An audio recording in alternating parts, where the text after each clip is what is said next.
Taoiseach, I think it's important to take this opportunity to bring a bit of balance into the discussions around the visit of the US President and his wife, given the almost unprecedented slobbering over them that the nation has been exposed to over the last number of days. And it's really hard to know which is worse, whether it's the outpourings of the Obamas themselves or the sycophantic fawning over them by sections of the media and the political establishment. We've had separate and special news bulletins by the state broadcaster to tell us what Michelle Obama and her daughters had for lunch in Dublin, but very little questioning of the fact that she was having lunch with Mr. Tax Exile himself. We had very little challenging of the fact that she's glad to be home, a country that she's been in less than a week and that her husband has very tenuous links in. And of course, the biggest irony of all, the protestations of Obama himself in his speech to the children in Northern Ireland about peace, when he said, "Those who choose a path of peace, I promise you that the United States of America will support you every step of the way. We will be the wind at your back." Now I ask you, is this person going for the Hypocrite of the Century award? Because we have to call things by their right names. And the reality is that by any serious examination, this man is a war criminal. He has just announced his decision to supply arms to the Syrian opposition, including the jihadists, fuelling the destabilisation of that region and continuing to undermine secularism and knock back conditions for women.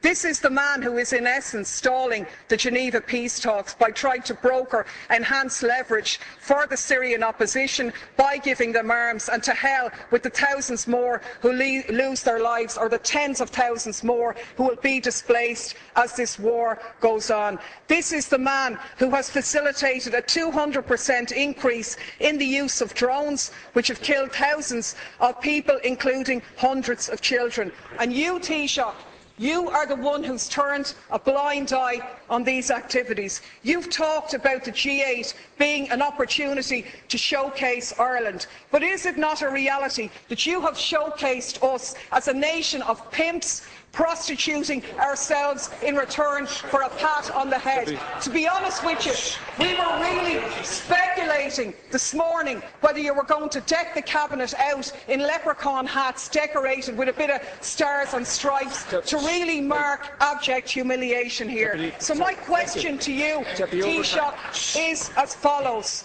What steps are you going to take to follow in the correct statements and the correct decision of your colleague Taoiseach Eamon Gilmore, who voted against the lifting of the arms embargo in relation to Syria? What steps are you going to take to ensure that no weapons for Syria are going to go through Shannon in breach of our international laws on neutrality? What steps are you going to take to showcase this country not as a lapdog of US imperialism, but as an independent nation with an independent foreign policy which takes a lead in international diplomacy to outlaw the use of drones, the favourite method of extermination of your friend Mr Obama?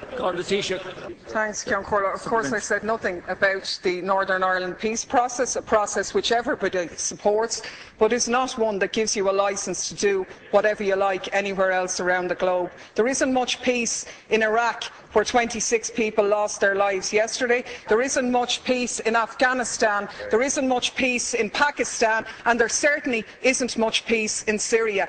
And the side I'm on in Syria is the one, and what I agree with is the statement by Oxfam, where Oxfam said sending arms to the Syrian opposition won't create a level playing field. Instead, it further risks fuelling an arms free-for-all, where the victims are the civilians of Syria.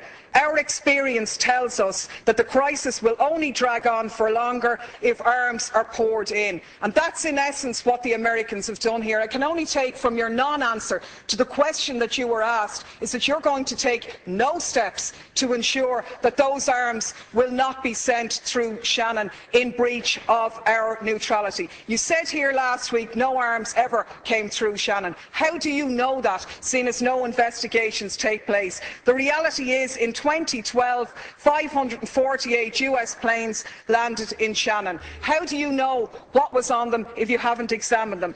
Your Minister for Transport revealed told in a parliamentary question that 239 civilian planes landed in Shannon, where they sought permission because they were carrying munitions of war or dangerous goods on a civilian aircraft. What steps are you going to take to intervene in this situation? And the last point I'll make is that people in this country are very fond of our American brothers and sisters, and I think we stand far more shoulder to shoulder with them by making valid criticisms of their president, who has broken his election promises, rather than just pimping this nation as a tax haven for their corporations. I'm sure the Americans would far prefer if their multinationals paid their taxes at home rather than offshore here, so they could develop their health care, so they wouldn't be wasting money on arms being sent to slaughter people in other countries. Thank you, Deputy.